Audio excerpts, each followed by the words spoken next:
Hello, Unlearners. Welcome to this episode of the Unlearners podcast. It's an extreme pleasure, as I always say, to have you watching or listening to this episode of the Unlearners podcast. If you are someone who is obsessed with learning, changing, and growing, then you are in the right place, because this is exactly where unlearners like you gather around the fire. And no, there's no fire, but we gather around the fire metaphorically, and we have conversations about our transformations and how we can support each other on that journey.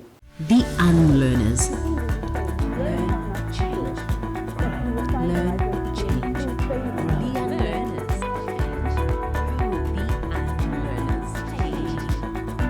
The Unlearners. The Unlearners.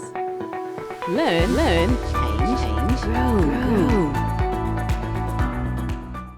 Today's conversation then, Unlearner, is no different from any other conversation we've had before, but it's got a twist and an angle that I think you'll really, really appreciate.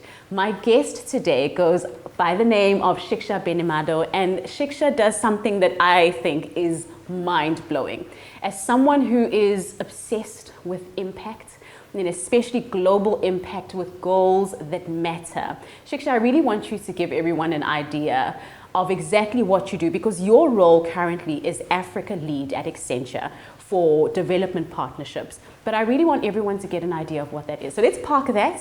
Yeah. Welcome to the Unlearners podcast. Thank you so much for making the time today. Thank you for having me. Such a pleasure. Please share with us what that means. What exactly does the day-to-day of Shiksha look like as the development partnership lead? Yeah. Wow, what a big question.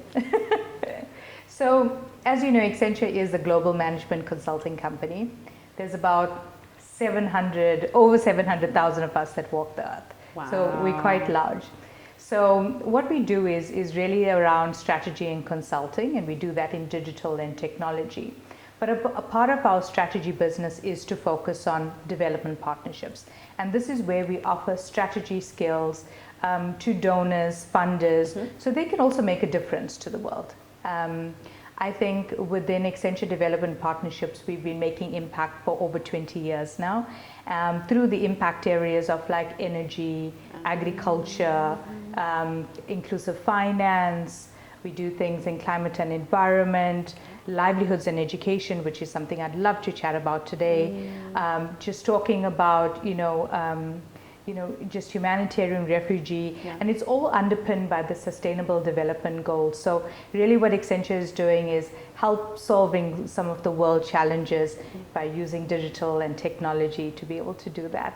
So every day we go out there and we do things from ecosystem mappings to market intelligence reports to digital strategies, org strengthening, programmatic work. And so that's basically what we do.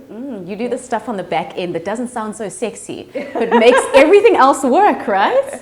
Well, when we have clean air and the energy transition, then that's sexy. I agree. Nothing sexier than clean air, please. And jobs. I like that. Oh my goodness. So you get to really do work that I think for you, you probably don't even have to wait that long to feel the impact of. Yes.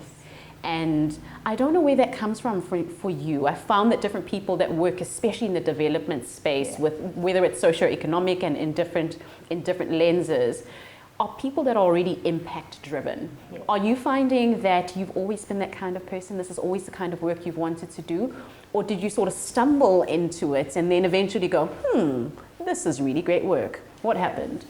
So it was a weird one. My folks are very, growing up, my folks were very big on like giving back to the communities. And also like, culturally, religiously, it was always a big thing to give back. And so I always started my journey, and it was always about, regardless of the job that I had, it's how do I make impact? How do I make lives meaningful? How do I make my life meaningful? And because of that, all through my jobs, my career path, I always had a +1, which was, making a difference to the world. And so when I got to Accenture Development Partnerships, it was a dream role for me because it was a passion point. I love people transformation, and I've been in learning and development for 19 years. Okay. And so, to do development and community development and have people transformation and bring it together, Come on, that's sexy. Match made in heaven. Oh, that's wonderful. Yeah. And so do you feel every single day, and I mean through the ups and the downs, and sometimes things are extremely technical and they might be repetitive things here and there, but do you find that you still wake up and go, oh my goodness, I love this? Yes, I get up every morning and I'm like, and I have such an amazing team. Everybody at Accenture and Accenture Development Partnerships, I've been with Accenture for about 13 years, going on to 14 years now. And I feel every day it's like a new day. Every day I'm waking up to amazing colleagues. I'm waking up to smart people, people that have the same passion points as me. And I think that's what really excites me about working at Accenture and why I've stayed so long. So even at ADP, I have such a strong team, such a global team that comes together to make this impact. So that's what excites me every day. That's really lovely. And I want to just maybe double click onto that, because as someone who also runs a consulting firm much, much smaller than Accenture, we almost use Accenture as a benchmark in so many senses. But I think one of the reasons why is because of what you said. It's the network. It's just how rich the network is. And I want to now use that as a segue into the conversation around those networks, whether it's a network around the youth development work that you do, or women and developing women, but bringing women into the conversation, whether it's around leadership or the workforce, or maybe even industries where they haven't previously been exposed to or present in. What are you finding in your day-to-day work is the role of factors or themes like collaboration and co-creation? And also, is it easy to execute and bring those themes in? Yeah, it's a really good question, because I think with Accenture, the network is powerful, right? And sometimes we see ourselves as conveners, sometimes we see ourselves as facilitators, but I think the important thing is, how do we all roll up our sleeves and make a difference, right? So whether we're doing livelihoods in education and we're working with, government organizations or NGOs, but it really takes an ecosystem to come together to make impact, right? So as Accenture, we bring together like research and development in thought leadership. And that's really the data and insights that help us drive some of the strategies and the implementation that needs to happen. But the data and insights have to come from somewhere. So it has to come from a network of people. And so with being global, it's about how do we make that global context local. And I think that's where the network of Accenture really comes about. Like, if we do things in USA or we do things in UK and we want to bring that to South Africa, what does the localization look like? And that's the important thing. The cultures differ, people differ, practices differ, laws differ, but so how do you localize that? And I think the networks help us bring that together. The local networks help us localize things. The global networks allow us to like copy and paste some of the things and bring in best practice and benchmark against that.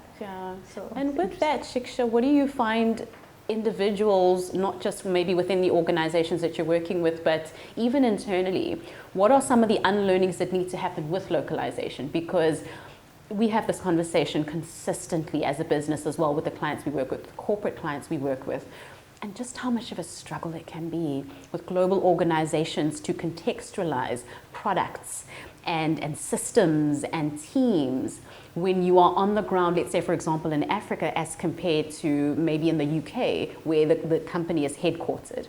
And now maybe we're rolling out a campaign and it's not landing with a South African or a Ghanaian audience. What do you find are some of the unlearnings that need to happen internally in an organization in order for that to actually be something we can do with ease?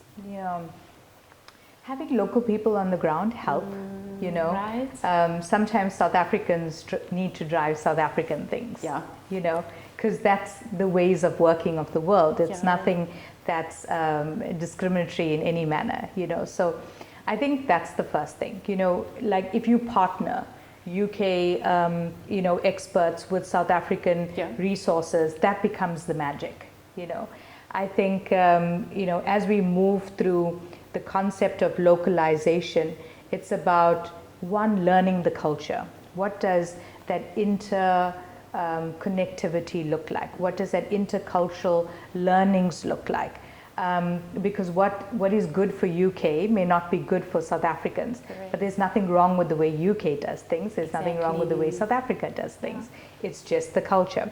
But being able to be open to learn the culture, embrace the cultures, understand the differences, understand that there is going to be unconscious biasness amongst different aspects, and then partner together to be able to find the right way forward, the right roadmap. And I think that's really the recipe for it.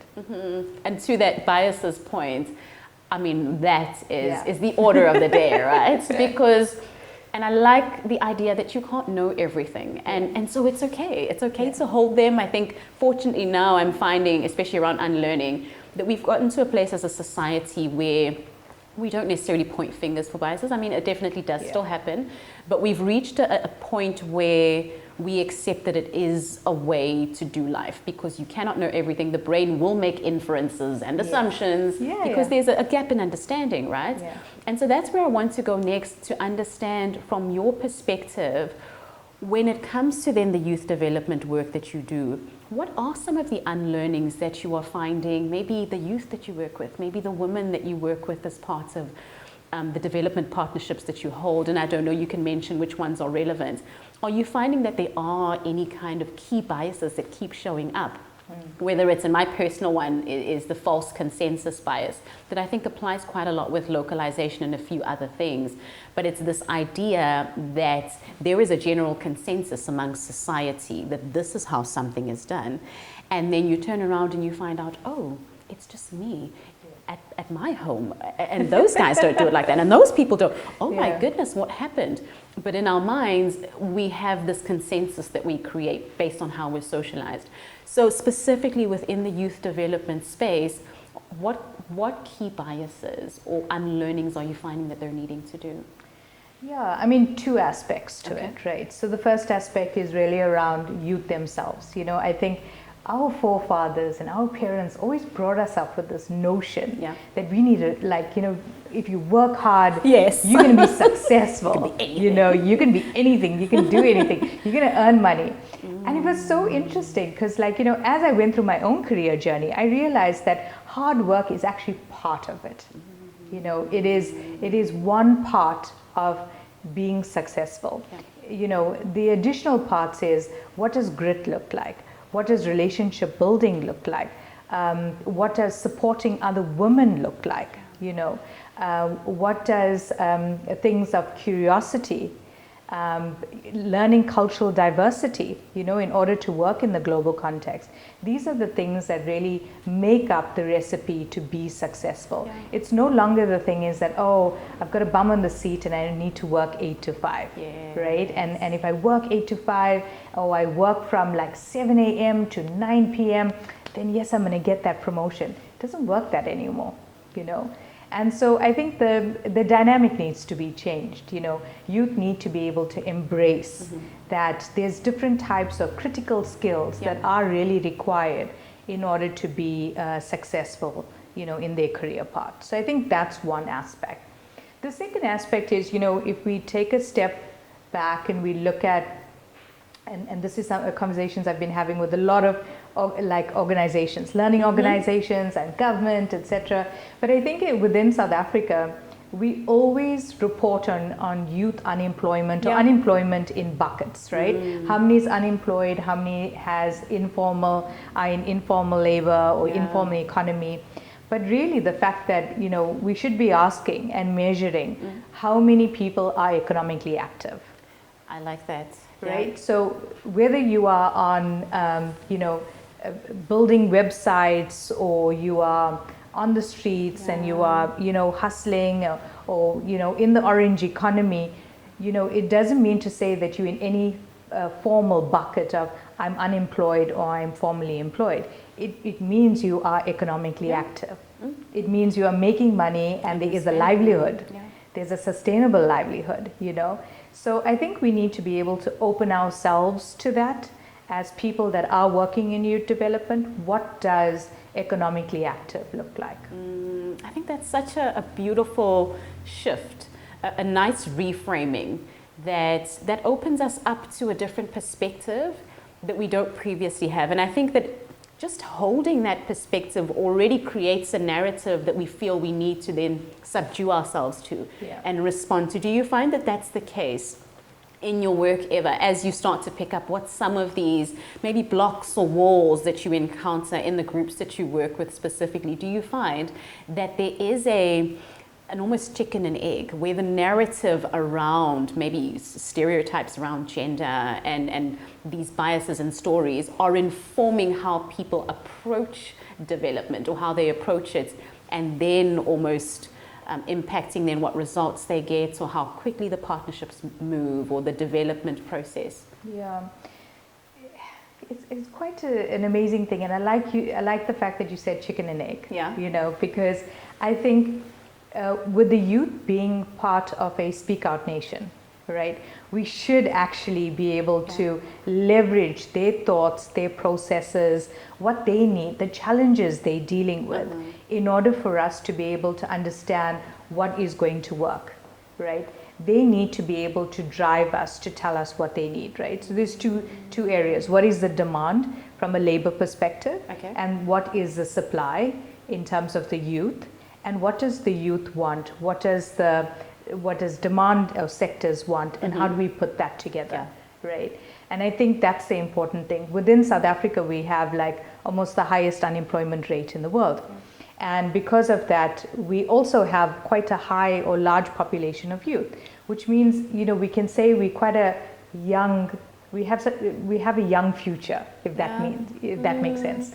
So how do we drive this? What is the narrative? If South Africa has to become the net exporter of skills, what types of skills? You know, are we providing those types of skills awareness or career path awareness to youth, etc.? And I'll just give you a quick example. Yes, so, for example, now that we're transitioning over from in the energy transition, we're probably going to move over a period of time, you know, from the coal industry, we move over to renewables. What does that look like? But also jobs will change. So if you look at like the solar industry and, you know, now looking at what green skills would look like in the solar industry, there's a lot more opportunities for women in solar than they would have been in mining, because of the physique that was needed for the mining industry. Just as an example, you know, not to say it's true, but, you know, illustrative. But I'm saying the dynamics are changing. The dynamics are changing for women also, in terms of what opportunities they now have versus previously. So those are some of the biasness that we've had previously, where, like, you know, women only had a select positioning of jobs, but now the opportunities for women and men to go across different industries and sectors are there. Yeah, and I guess that's what would inform org design, I would say. And this is the conversation that so many organizations, especially the HR function, are having now, is how do you start to take factors like that into consideration to redesign how you've always thought about talent, because we can't be hiring the same way. But you see, most of us are still thinking about talent in the exact same way. And we don't almost think about exactly what you're saying, where we look to upskill, reskill, and future skill, where we're not just thinking about talent today and what skills they need in the next 5 years' time, but what other key economic themes are playing on the kind of talent, what key tech themes are playing on the kind of talent we will need, and how do we then let that inform what we do today, what we hire for today, what skills are important today, but also the technical capacity, because like you say, the technical capacity could shift. I might need you to be at 90% competency for a certain skill today, but in a few years' time, you may need to lower that and up it somewhere else. True. So are you finding that that's a conversation you're having? And then also, what key things should leaders be thinking about, especially when it comes to that idea? Yeah, I mean, if we look at, you know, competency levels, I mean, like you said, the skills that we need now is not the skills we will probably need in future. And that's why when we talk about data and insights and analytics comes into play, right? Because, like, as an example with Accenture, we have the opportunity, because we are global and we are local, we have the opportunity to look at, you know, the benchmarking, the industry trends, what's happening, looking at it from a localization lens, seeing what will look good for us now in South Africa, what will look good in the next 5 years, making sure that there is one of my colleagues, Ketiwe, the other day said, how do we do cradle to careers, and I love that concept, So how do we make sure we nurture those types of skills and capabilities right from the time that they are in school to the time that they are in university to the time they are. So when they are ready and there's a workforce ready for us to take on new industry demands, then there's already the skill sets building on. So at Accenture we have a tool called skills.ai as an example. And it's an artificial intelligence tool that creates these skills pathways to move from one role to another role. So say for example, if a miner wants to move from being a miner over to being a solar assembler, it actually maps out what those skills and capabilities are. It also showcases to you if there's one skill, what the percentage is that you can build on for the next skill. Right? And I think that's really quite nice because it creates a journey for a person. They need to know what they need to, or the list of skills they need to build. And as a starting point, organizations can utilize this to say, if I'm doing the energy transition or I'm doing some type of digital transformation, etc., the starting point of this data set will help them build a talent strategy and what they need for the future. That sounds like really exciting stuff. I don't think I've ever heard anyone else who's got something similar. But then again, Accenture just always mapping out. Always in the forefront. Just always right there, right? And then everyone else is sort of following suit. I think that's brilliant. And that's definitely the kind of thing that is needed in today's ecosystem. But also you want to let the machines do what they can do best. And especially I like that it is an AI generated or an AI or a piece of technology, rather, let me say, that does do that and allows individuals to then map that out. How accurate have you found it to be? But also how widely has it been used? Has the organization found it to be quite successful? Yeah, so we are piloting it with a couple of organizations. We're working through the data sets, etc. We just finished up a paper now, which is like the impact of energy transition on labor demand, where we had used skills.ai to kind of map out a couple of the some key job roles. And that was actually presented at the last COP. Beautiful. So we're piloting it with a couple of companies, seeing what it looks like. But talent strategies are something that's long term, and also organizations are moving at quite a all the time, so it's being able to see what will work and what won't work, but at least there's a starting point for it. Absolutely. And then it's about striking that balance, right? Yes. And we were talking about this as well on another podcast episode, where it is almost that balance between legacy and innovation that we're having to strike all the time, between what do we know has worked really well in the past, what honors who we are, what are sort of the markings, the purpose, the values that almost anchor us, but also where do we need to then shift, where does a relearning and unlearning then need to happen in order for us to step forward. So I find it's that, I don't like the word balance, but it's harmony. Almost, I like that. It's that harmony, right, of those two things. Do you find that that's the case with the work you do as well? Yeah, absolutely. The thing is that with Accenture, because sometimes we're very innovative, right? So we bring human ingenuity together with technology, and we kind of create these better futures for organizations and within ADP, like funders, donors, etc. But it's really about how do we bring the narrative together where there is an opportunity for organizations to see themselves in a growth path and strategy for the next 5 years or the next 10 years. In the field of ADP, it's like, how do we solve for 2030 goals? How do we solve for sustainable development goals? What is that mark that we want to be able to move towards? And that showcases what should be legacy versus what you need to innovate on. And I think, when you look at an organization and you're branding yourself, it's about saying, what about me? If anybody had to think about a think about me as an organization, what would they say it's me, and that's your legacy.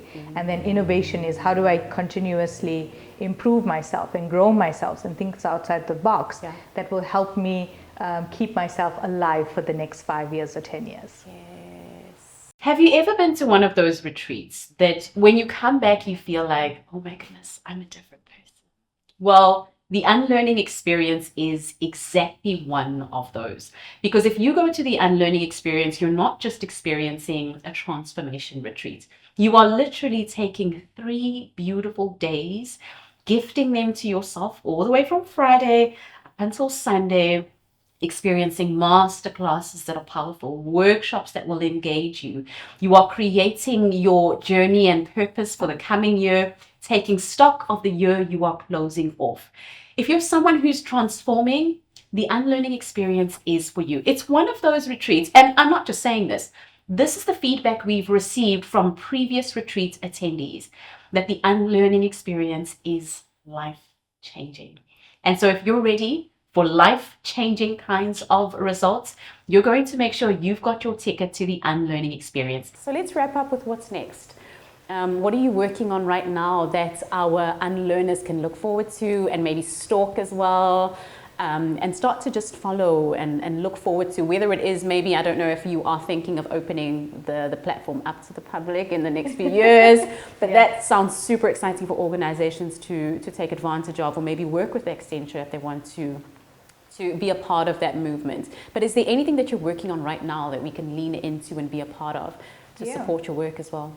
Yeah, so I mean, we're working on a couple of, in the livelihoods and education space, we're working on the like opportunities that it's called Global Opportunity Youth Network, specifically in KZN, and that creates like a collaborative infrastructure to help bring that demand and supply together. We're also working with an organization, Collective X, and that creates or showcases the emerging technology jobs that will be out there for youth themselves. We work quite closely with like SA Youth and other NGO organizations to kind of solve for the high unemployment rates within South Africa. So stay tuned. There's a lot of things that are coming our way in order to solve for high unemployment rates, and being able to give youth the platform and the voice to be able to tell us what works, what doesn't work, and how do we need to bring their journey together. Wonderful. That sounds so exciting. All the best for all of that. It's a lot. I can imagine, right? Changing people's lives is not a small feat, hey? I can imagine. But you do it with such grace. And at least that's what social media makes it look like. Because when I look at your stuff on LinkedIn, I'm like, oh my gosh, look at her, she's doing this now, she's so amazing. So it must be going well, at least from what I see. So I hope that wherever you draw your strength from, it just keeps coming and you keep making the impact that you're making, because you're doing some great work. Oh, thank you.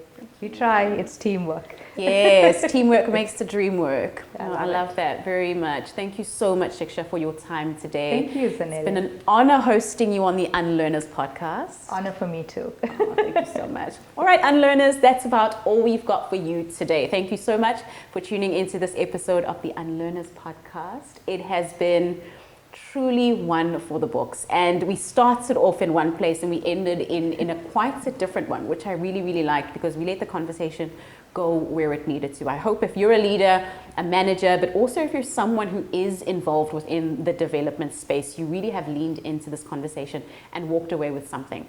Like I always say, make sure there is at least one thing you're going to take away, practice, and kick off your unlearning journey with. Thank you so much for tuning into this episode of the Unlearners podcast. It's been myself, Zanele Njapa, the Unlearning Lady, saying bye for now. The Unlearners. Learn, change. Learn, change. The Unlearners.